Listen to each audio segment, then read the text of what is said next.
Hi, I'm Chad David with my co-host Ian Messenger, and thank you for joining us for this episode of Small Business Small Talk, powered by Hibu.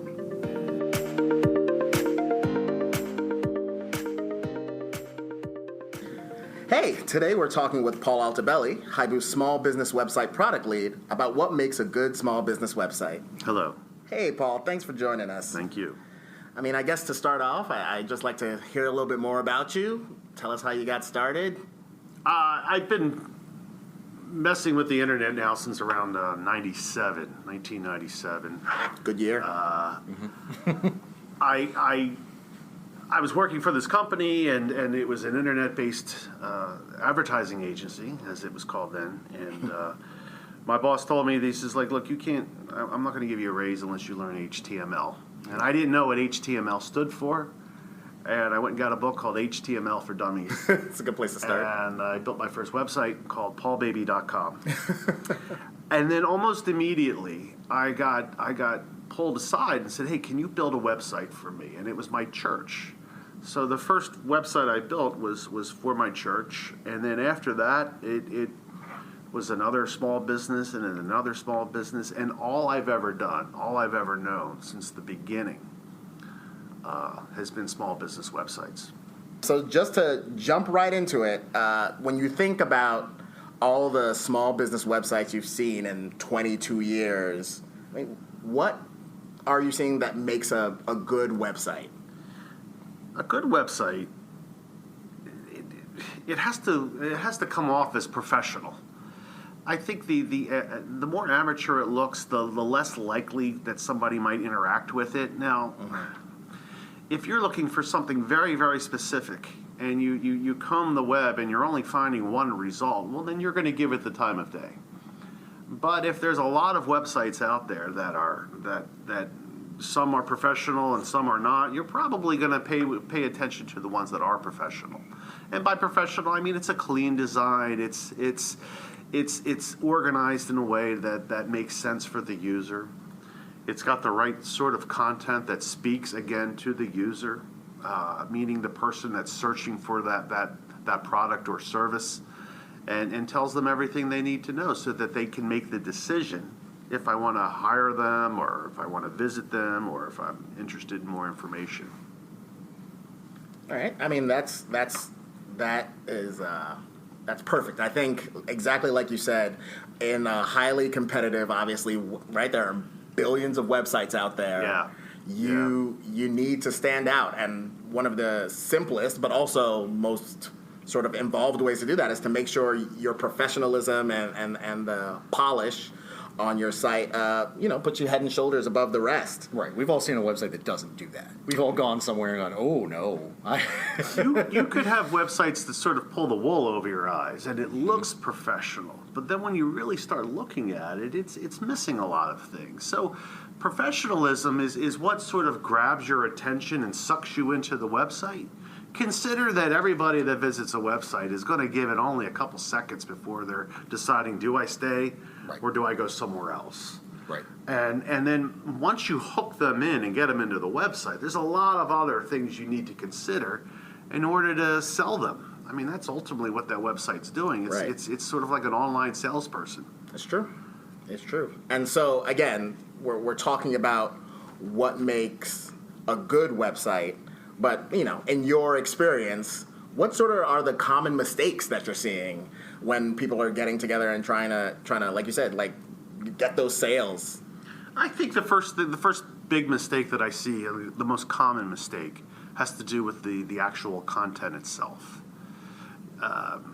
So many times you'll go to a website and they'll list, we'll say it's a contractor, a home services guy. And he does windows and siding and roofing and gutters and skylights and all those things you associate remodels with a home contractor. And he puts all of his services on one page. On one page. That hurts the small business website in a couple ways. One, again, going back to the user, that means they have to hunt to see, do they take care of my windows? Do they do windows? Or do they do this? Or do they do that? And then secondly, the search engines don't particularly like it when you put everything on one page. Google doesn't serve up websites, it serves up web pages. And the more pages you have that are dedicated to a particular service or product, the greater likelihood you can get found. Think of it like, lottery tickets. One lottery ticket, you're one in how many millions. But you buy 10, well, you increase the odds a little bit more. You have 20 pages, 20 lottery tickets, you have a more chance of getting found.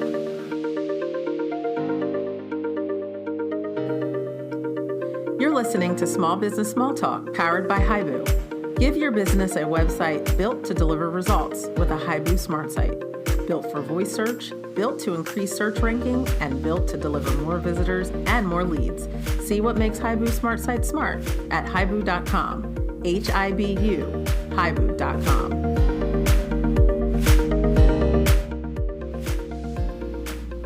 And we're back. We're here talking with Paul Altobelli, Hibu's website product lead, about what makes a good small business website. Something else I see that happens a lot with small business websites is they don't take the user into account. And I've mentioned it already a couple times. And in the world, in our biz, we call it usability. Usability is really about how people understand how to use things. It's not about technology. And a lot of times, small businesses, they get all wrapped up in the cool widget or gadget or slider or things that, all the bells and whistles. Parallax. Yeah, forget about it. Just give me, tell me what I need to do. Tell me why I should hire you. Give me the factors, the motivating factors that are going to convince me that you're the one I'm hiring, you're the one I'm going to visit, so on and so on. So usability is a big part. Is always remember that you're trying to convince somebody. You're not trying to convince your dad that you built a good website. You need to convince the person that's visiting the website that this is a meaningful company or business. And a lot of that comes down to using just the right conventions. I mean, simple things that can go wrong. Where does the phone number go? Is the phone number on every page? That's all part of usability. You want to make sure that the bits that you include, the bits that you include on the website are in the places that people expect to see them. Exactly, the phone number. Almost every website you see, the phone number or the information about that business, how to contact them, is in the top right-hand corner of the site. Right. The logo is in the top left-hand corner. If you click the logo, it always takes you back to the home page. These are things that we've been seeing in websites for 20 years. They haven't changed. Some of the technologies change, but the core components of what makes a good website, what we see in the website are pretty much the same as they've always been. Core components too. We talk about call to actions. Tell the person what you want them to do. Don't assume that they're going to pick up the phone. Tell them. So call us today to schedule your free estimate. Mm-hmm. You can't assume anything in websites. The moment you start to assume is the moment that you're going to lose that user. I always say that you want to pretend that the person that's visiting your website is your grandmother or your great aunt or somebody of that ilk. I'm not saying that your grandmother or great aunt don't know how to use a website, but think of it in those terms. And if you could speak to them, then you can speak to just about anybody. It's true. So again, the call to action, the CTAs, and telling people what to do is a key component of the site and the content itself. You don't want to make people think. That's another one.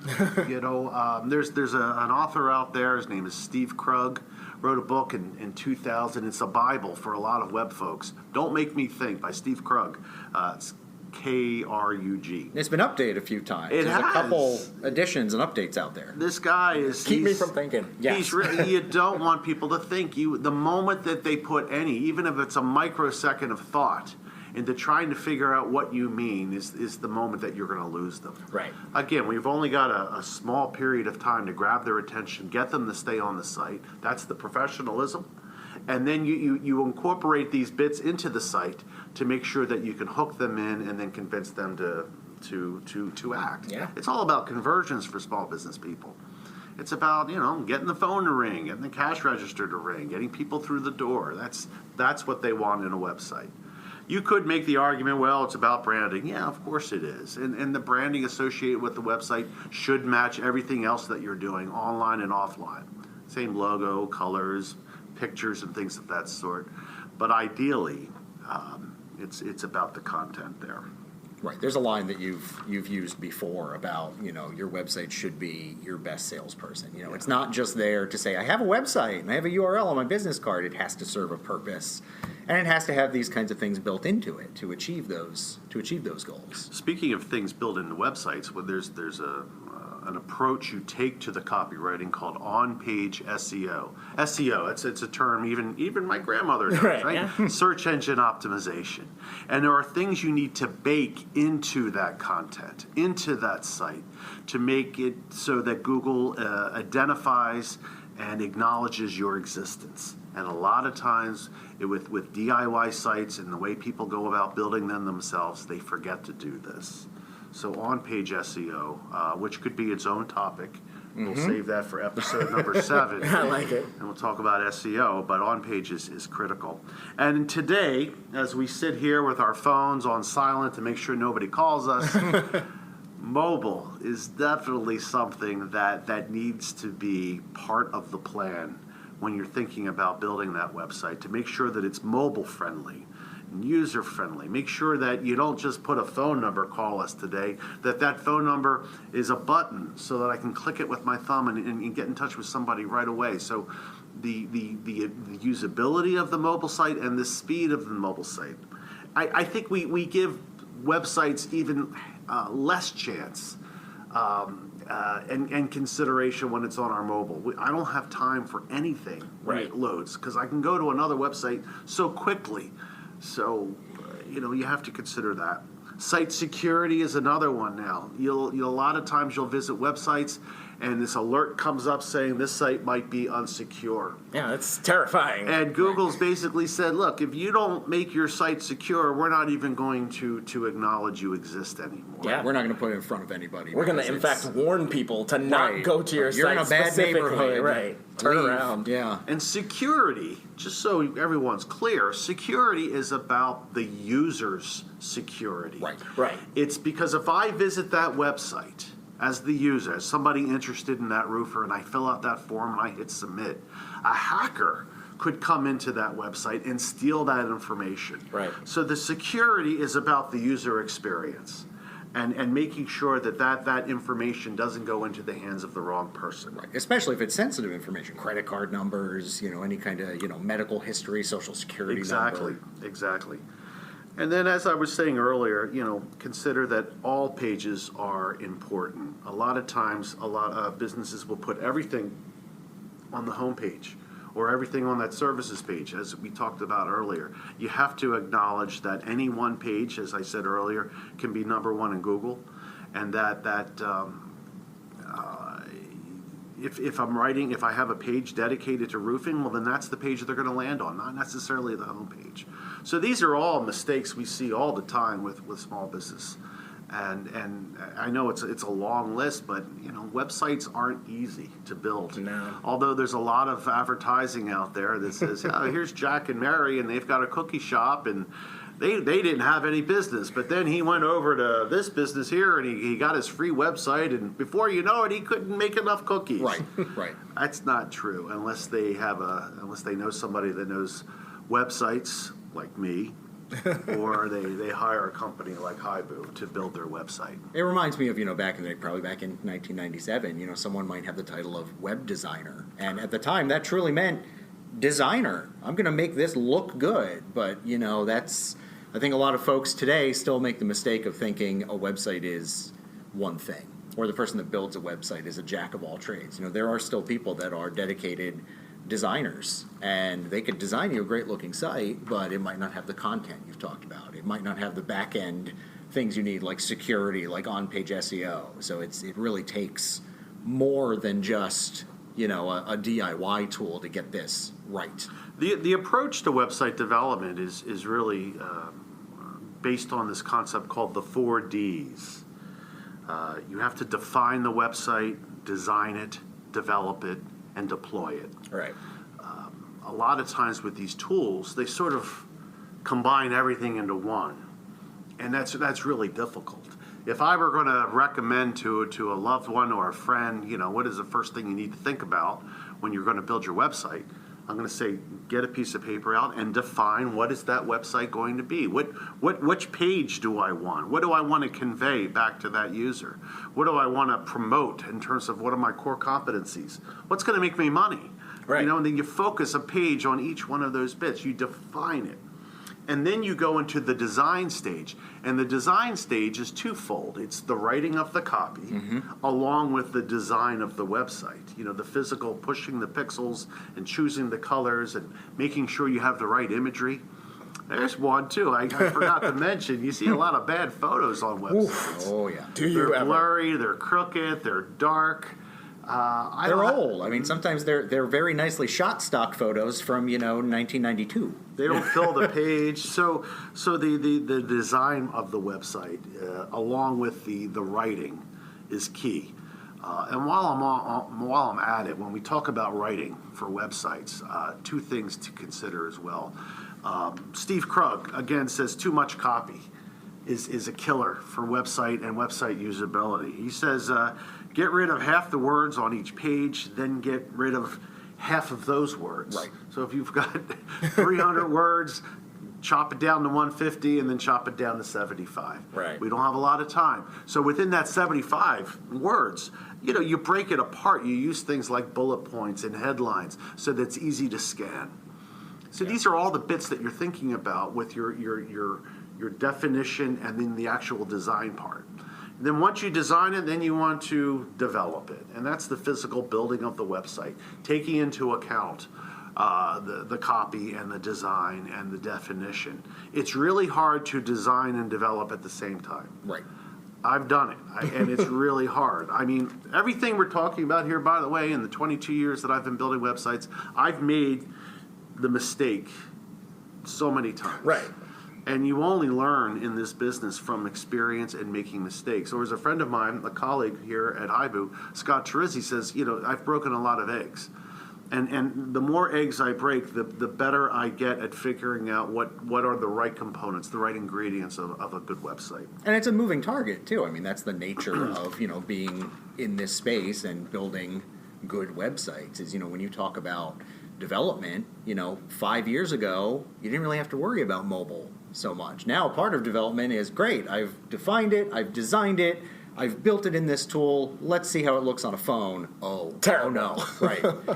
That's kind of a new wrinkle that now mobile is part of the development process. That's step 4 is development, and development. Part of development and putting it together is the QA, the actual quality assurance that everything you've assembled looks good on all devices. Right. All devices, and you're calling out one of the big mistakes that we see too. I mentioned mobile and speed, but that you forget about what's it look like on a phone and how fast does it load. Right. And these are so key with so many people looking at websites now on the phone and not necessarily on their laptops. We've got stats now that it's above and beyond 50% of all website traffic is on their phones. I think Google said that half their traffic is from mobile devices now. So that is a priority when it comes to websites.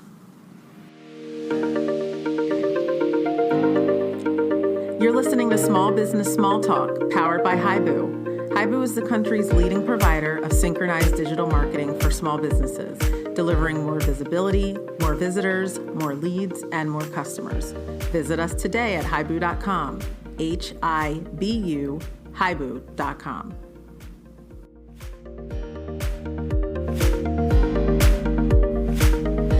And we're back. We're here talking with Paul about what makes a good small business website. Just real quick, to stay on the topic of mobile, I mean, we're not just talking about the way a site looks on a phone. We're talking about the way that people search today. Sometimes you're just asking your phone for information, or you're pressing a button in your car while you're driving and asking, what's the closest coffee shop? That's a small business, and that's voice search. That's, you were talking about, how keeping up with the technology itself. And that is something that here at Hibu we have to consider with every website we build. We were using a phrase that our Hibu websites are almost future-proof. we've baked into, so there's this technology out there. It's called schema markup. It sounds all techie and stuff. Yeah. It's a type of HTML that we bake into our websites. You don't see it with your eyes, but the search engines do. And the Alexas and the Siris and the Googles out there, they read it.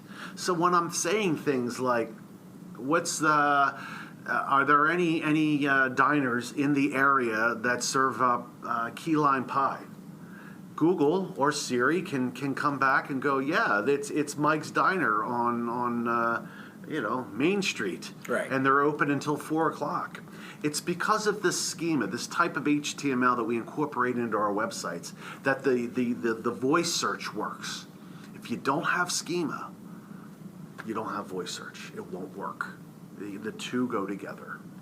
Right. I mean, right, in voice search, it's so important because unlike searching on a computer where you get a list of results, in voice search, you get one result. You have one You chance. ask a question, you get an answer. Yes. Exactly. And so making sure that you are that one result becomes of, the utmost importance. It's really, at this point, one of the things that truly it's one of those things that truly differentiates the Hibu website from our competition, and from the ability of the DIYer out there to know. I mean, nobody knows, let alone what is schema, let alone how to spell it, right? And so that is such a plus for, it starts for with a what Z, we do. surprisingly. Yeah. So, there's other things, too, that we do with our Hibu sites that I'm very, very proud of. We talked about all the mistakes that we see with websites in terms of content and things of that sort, and usability and mobile design and usability of that sort. We make sure that every Hibu website will check off all those boxes. Right. That the content is there. We do that through copywriting for every page. Copywriting's hard. I talked about how you don't want a lot of words, but if you're not into writing, especially writing for the web, and incorporating that on-page SEO that we discussed earlier into what you're writing, if you don't know what you're doing, you're not going to get found. You're not going to get acknowledged by Google, regardless if you have schema or not. Right. You need the right type of writing along with the right type of on-page SEO and the schema to get found in 2020. Well, and even the exercise you spelled out earlier of, if you have 150 words, trim it down to 75, then cut that in half. You've got to be, you have to know what you're doing to be able to convey the message that's going to get the right impression across and get that user to take the action you want in, 45 words. Right. That's hard. Have it still make sense. Right. You have to, not only do you have to know that you have to cut words, you have to know which words to cut. Right. And which ones need to be kept. Right. I mean, It's editing. It's good editing. Yeah. Yeah. And a lot of times, especially lawyers in particular, feel that we need all this stuff. What does Chapter 11 mean? Right. And then we get the Wikipedia copy there. Mm-hmm. Or I can just go to Wikipedia and find it. Right. No, what I want to find out when I go to that lawyer's website is if I am in Chapter 11, why this lawyer is the guy I should be hiring. Right.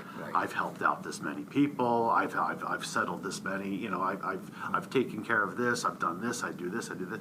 If my son is been arrested for DUI, God forbid, and I'm looking for a lawyer to help him, I don't want to know about DUI what law. is DUI. Right. Yeah. I want to know, and it's good to have things on websites like, tips on what to do if you get arrested for DUI. Right. If you can remember when you get arrested. But ideally, it's about why choose me to get your son out of jail. Right. Yeah, and I mean, in that same vein, like, not only is it sometimes like the content that you're writing to yourself, but it's stuff that you include on your website. Like, you're looking and you're seeing, oh, well, there's a review here from somebody that was in the exact same situation that I was in, and they are giving you a glowing review. Well, you need to have that on the site. That social proof is super important in building trust.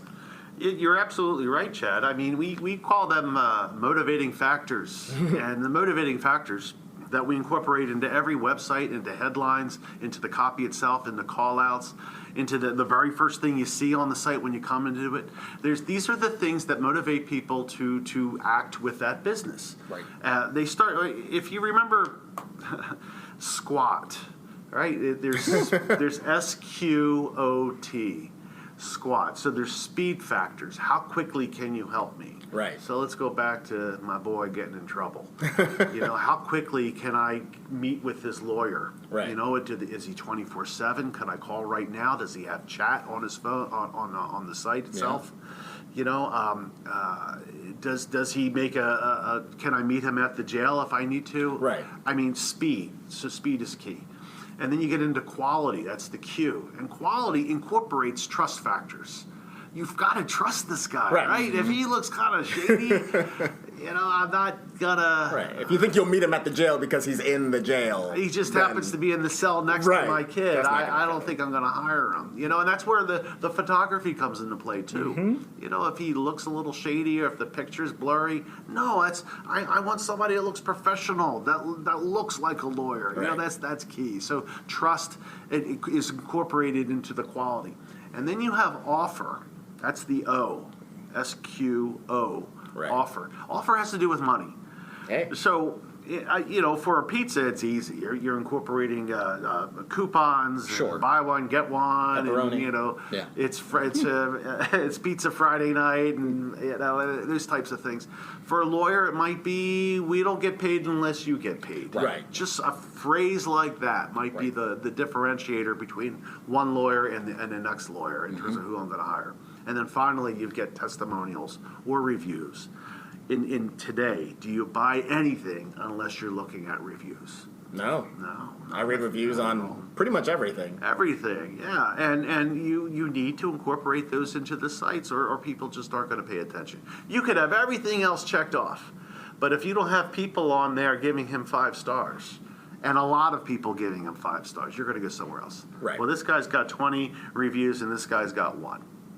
I'm going to go with the guy that's got 20. Yeah, it's true. Some motivating factors. And we with Hibu, all of our sites are secure, so we're meeting Google's requirements. They all have the on-page SEO that we discussed, so that Google will acknowledge your existence. We give you a dashboard. That's what we refer to our analytics. We're completely transparent with not just the website, but with all the solutions that Hibu offers. To make sure that you know how many visitors you're getting, what's the click-through rate, right? How many people are clicking through, how many people are converting, how many forms they're filling out, how many people are clicking on the phone number to call you, how many people are clicking on the coupon. You want to know the return on investment, the ROI, with any sort of website. You're not just building it just to build it. You want to make money from it. Again, it's your online salesperson, right? Yep. And how effective is it? From Hibu perspective, we want to be as transparent as possible, and we want to make sure that you know what's going on. Equally important, Chad, you want to see what isn't working. Right. That is just as important when it comes to analytics. If you're not getting people, if you're getting a lot of people visiting the website, but there's no conversion, well, then maybe the motivating factors are missing, or they're not as effective as they could be. Or we need to make them more prominent, right? We need to prominent, or that the 2 other roofers in the area have better deals than you do. Right. Or you need more reviews and you need to ask more people for reviews. So that's what's the importance of our dashboard and how that can benefit you as a consumer, as a small business person. And then one of the things that I think is an absolute feather in our cap that I don't know that anybody doing is we have free updates after the site and our solutions go live. We'll go back and tweak it however you want after it goes live. Not everybody does that. Back in the day, in the 22 years that I've been building websites, there was a time I would build a website and then charge $75 an hour. Not so with Hibu. It's included with your solution and your websites. Well, Paul, this has been excellent. I guess I want to just throw it back to you one more time. Is there anything else you wanted to add, or? Well, we talk about mistakes that small business people make. There's assumptions that people make today that I just need a website. Today you need so many things to get found and to be visible online in the internet world, on your phone, on your desktop. And it's a combination of bits. It's search advertising, it's display advertising, it's listings, it's when you type something into Google and you see these recommended types of businesses, that's part of the Google My Business. You need to be part of that. You need to be on social. All these are things that people can find your business with.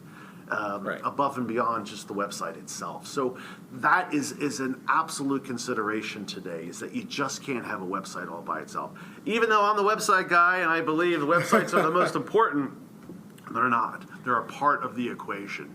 And if you have all those things, search, display, listings, social, if you have all of them, then you have a greater likelihood of finding the right customer and getting them to convert and then making money and getting the cash register to ring and the foot traffic and so on and so on. Yeah, I mean, right? Like in the marketing world, we talk about hitting the right customer with the right message at the right time. And given the sort of circuitous nature of the customer journey right now, it's not a straight line. They don't just type in your name into Google, go to your website and buy. They type your name, they type in what they're looking for, and they go to your website, and then they leave, and then you hit them on social with a retargeting display ad, and then they register that and they go to your Facebook page to see what sort of post you're posting. And so, like you said, having the website is definitely the core and the basis, but if you're relying on that alone, then you're missing out.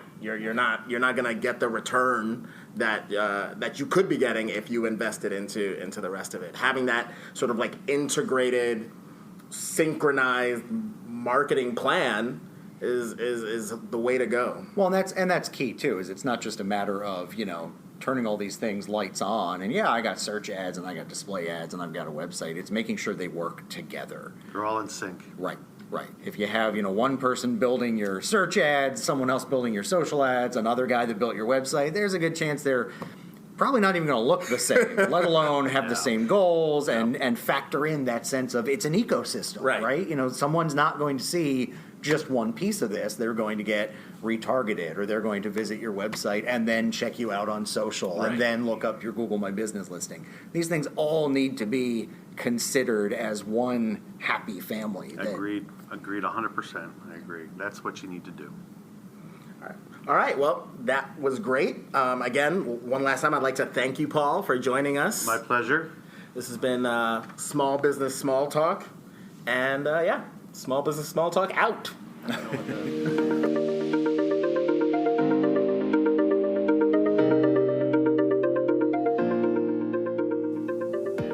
Thanks for listening to this episode of Small Business Small Talk, powered by Hibu.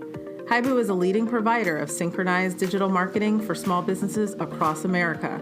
With Hibu, you get all the digital marketing your business needs, all from a single provider, all working together to maximize results. Visit us today at hibu.com, Hibu, hibu.com.